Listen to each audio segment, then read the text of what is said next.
రాష్ట్రాల్లో hot topic గా మారింది మొయినాబాద్ డ్రగ్స్ కేసు. ఈ కేసులో ఇప్పటిదాకా ఉన్న అప్డేట్స్ ఏంటో ఒకసారి చూసేద్దాం. మొయినాబాద్ డ్రగ్స్ కేసు కీలక మలుపు తిరిగింది. డ్రగ్స్ టెస్ట్ లో నెగిటివ్ వచ్చిన వారిని కాసేపట్లోనే వదిలిపెట్టనున్నారు పోలీసులు. ఇక పాజిటివ్ వచ్చిన ఎంపీ పుట్టా మహేష్ తో పాటు మిగిలిన వారికి కూడా నోటీసులు పంపిస్తారు. ఆర్మ్స్ యాక్ట్ ప్రకారం రోహిత్ రెడ్డి, రితేష్ రెడ్డి అలాగే గన్ ఫైర్ చేసిన నమీష్ శర్మను కూడా కోర్టులో ప్రవేశపెడతారు పోలీసులు. డ్రగ్స్ పాజిటివ్ వచ్చిన వారిని రిమాండ్ కోరనున్నారు పోలీసులు.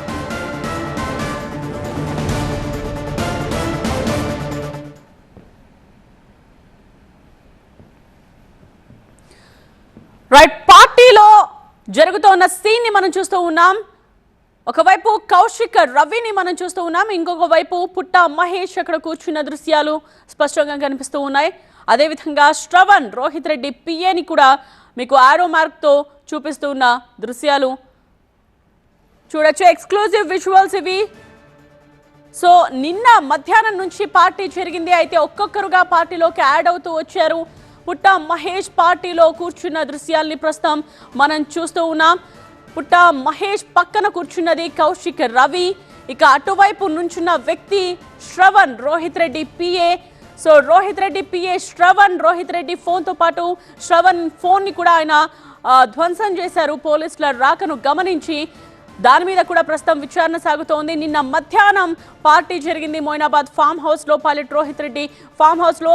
అయితే పార్టీ జరుపుకుంటున్న వాళ్ళ ఫోటోగ్రాఫ్ ని ప్రస్తుతం మనం చూస్తూ ఉన్నాం. పార్టీలోని ఫోటోగ్రాఫ్ టీవీ9 ఎక్స్క్లూజివ్ గా సంపాదించింది.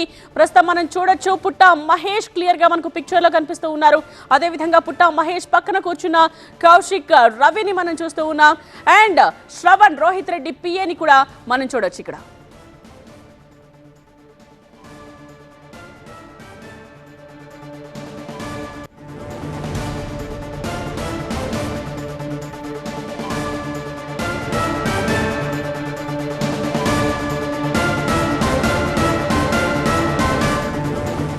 ఈ కేసుకి సంబంధించిన లేటెస్ట్ అప్డేట్స్ అందించడానికి సీనియర్ కరెస్పాండెంట్ రంజిత్ లైవ్ లో సిద్ధంగా ఉన్నారు. రంజిత్, ప్రస్తుతం డ్రగ్స్ కేసు నిందితులు ఎక్కడున్నారు అండ్ వారిని కోర్టులో ఎప్పుడు ప్రవేశపెడతారు? నెక్స్ట్ ప్రొసీజర్ ఏ విధంగా ఉంటుంది? అంటే ఈ కేసులో ఉన్నటువంటి నిందితులంతా కూడా ఇంకా రహస్య ప్రాంతం నుండి విచారిస్తున్నారు. మరి కాసేపట్లోనే మెజిస్ట్రేట్ ముందు హాజరుపరుచున్నారు. డ్రగ్స్ కేసులో ఉన్నటువంటి నిందితులందరికీ కూడా నోటీసులు ఇచ్చి పంపనున్నారు. కానీ మిగతా ఆర్మ్స్ యాక్ట్ కింద నమోదైనటువంటి కేసుల్లో భాగంగా ముగ్గురిని కూడా మరి కాసేపట్లోనే మెజిస్ట్రేట్ ముందు హాజరుపరచనున్నారు. పైలట్ రోహిత్ రెడ్డితో పాటు పైలట్ రోహిత్ రెడ్డి సోదరుడు రితేష్ రెడ్డి, ఆ తర్వాత నమీష్ శర్మ, ఈ ముగ్గురిని కూడా మరి కాసేపట్లోనే ఉప్పర్పల్లిలో ఉన్నటువంటి మెజిస్ట్రేట్ నివాసం ముందు తీసుకురానున్నారు.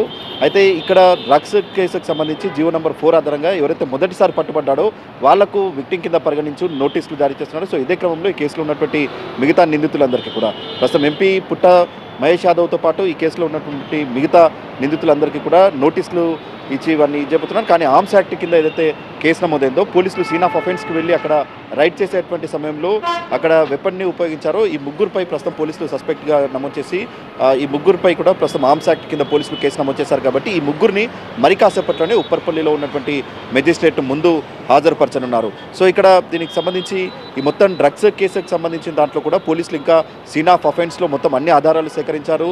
అక్కడ కొకైన్ పొజిషన్లో దాదాపు 0.28 గ్రామ్స్ కొకైన్ని స్వాధీనం చేసుకున్నారు. మిగతా డ్రగ్ సబ్స్టెన్స్ అంతా కూడా వాళ్ళు అప్పటికే కన్సంప్షన్ చేశారనేది కూడా గుర్తించారు. సో వీళ్ళందరినీ కూడా ప్రస్తుతం ఎందుకంటే ఈ డ్రగ్స్ కేసులో ఉన్నటువంటి నిందితులందరినీ కూడా డి అడిక్షన్ సెంటర్కి పంపిస్తారా లేదంటే నోటీసులు ఇచ్చి పంపనున్నారా అనేది కూడా మరి కాసేపట్లోనే తెలియ అవకాశం ఉంది.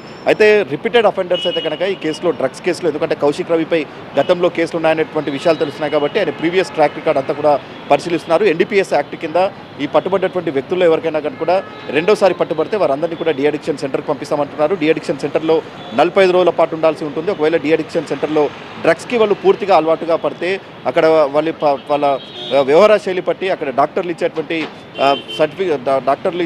సర్టిఫికేట్ ఆధారంగానే ఫర్దర్గా అవన్నీ రిమాండ్ చేయాలా లేదన్నటువంటి దానిపైన కూడా పోలీసులు నిర్ణయం తీసుకున్నారు. ఇప్పటికైతే కేవలం ఆర్మ్స్ యాక్ట్ కిందనే ఈ ముగ్గురిని మాత్రం పైలట్ రోహిత్ రెడ్డితో పాటు ఆయన సోదరుడు రితేష్ రెడ్డి, ఇక్కడ నమీష్ శర్మ, ఈ ముగ్గురిని మాత్రమే ఆర్మ్స్ యాక్ట్ కింద ప్రస్తుతం మెజిస్ట్రేట్ ముందు హాజరుపరచనున్నారు.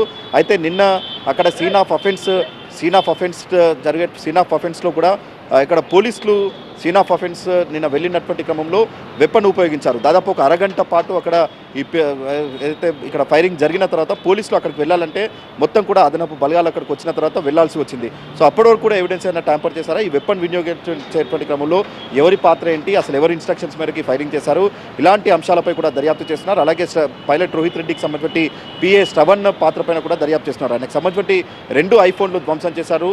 అలాగే ఆయనకు సంబంధించి డ్రైవర్ గతంలో షిమ్లా గోవా ఫ్లైట్లో వెళ్ళి ఆయన బస్సు ద్వారా కూడా ఇక్కడికి వచ్చారు కాబట్టి ఏ పర్పస్ వెళ్ళారు, ఎవరు ఇన్స్ట్రక్షన్స్ మేరకు వెళ్ళారు, డ్రగ్స్ కొనుగోలు చేసి అక్కడ నుండి ఇక్కడికి తీసుకొచ్చారా, ఇలాంటి అంశాలపై కూడా ప్రస్తుతం ఇంకా పోలీసులు దర్యాప్తు చేస్తున్నారు. దీంతో పాటు ఈ కేసులో ఉన్నటువంటి నిందితులకు సంబంధించిన ట్రాక్ రికార్డ్ అంతా కూడా పరిశీలిస్తున్నారు. ఒకవేళ ఎన్డీపీఎస్ యాక్ట్ మిగతా నిందితులపై ఉంటే మాత్రం ఖచ్చితంగా వారి డియాడిక్షన్ సెంటర్కి పంపిస్తామనేది మాత్రం పోలీసు చెప్తున్నారు. సో పోలీసులు ఇంకా పూర్తి స్థాయిలో రిమాండ్ రిపోర్ట్ని సిద్ధం చేస్తున్నారు. ఆర్మ్స్ యాక్ట్ కింద ప్రస్తుతం ఈ ముగ్గురిపై మాత్రమే రోహిత్ రెడ్డి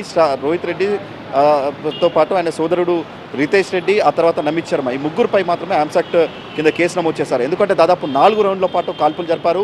ఈ 4 రౌండ్ల పాటు కాల్పులు జరిపేటువంటి క్రమంలో ఆ వెపన్ని ఎంతమంది వ్యక్తులు వినియోగించారు. ఇప్పటివరకు పోలీసులు ప్రాథమికంగా సస్పెక్ట్ చేస్తున్నది 2 సార్లు కూడా అక్కడ దాదాపు 2 వ్యక్తులకు సంబంధించి వెపన్ వినియోగం జరిగింది, ఎవరి ఇన్స్ట్రక్షన్స్ మేరకు జరిగింది అన్నటువంటి అనుమానంపైన ప్రస్తుతం ఈ ముగ్గురుపై కేసు నమోదు చేశారు. ఇంకా పూర్తి స్థాయిలో కూడా ఇక్కడ ఏదైతే బాలిస్టిక్ అనాలిసిస్ చేస్తున్నారు, ఆ వెపన్ ఎవరు వినియోగించారు, అక్కడ ఈ మొత్తం ఫింగర్ ప్రింట్స్ ఆధారంగా ఎంతమంది వెపన్ వినియోగించారన్న దానిపైన కూడా ఫర్దర్గా పోలీసులు ఎఫ్ఎస్ఎల్ రిపోర్ట్ ఆధారంగా పోలీసులు కోర్టులో రిపోర్ట్ ఫైల్ చేయనున్నారు. సో ఈ మొత్తం వ్యవహారంలో మాత్రం ఇప్పుడు డ్రగ్స్ కేసులో ఉన్నటువంటి నిందితులకు కేవలం నోటీసులు ఇచ్చి పంపిస్తున్నారు. కానీ ఆర్మ్స్ యాక్ట్ కింద ఇప్పుడు ఈ ముగ్గురిపై కేసు నమోదు చేశారు కాబట్టి మరి కాసేపట్లోనే ఈ ముగ్గురు నిందితుల్ని ఉప్పర్పల్లిలో ఉన్నటువంటి మెజిస్ట్రేట్ ముందు హాజరుపరచనున్నారు.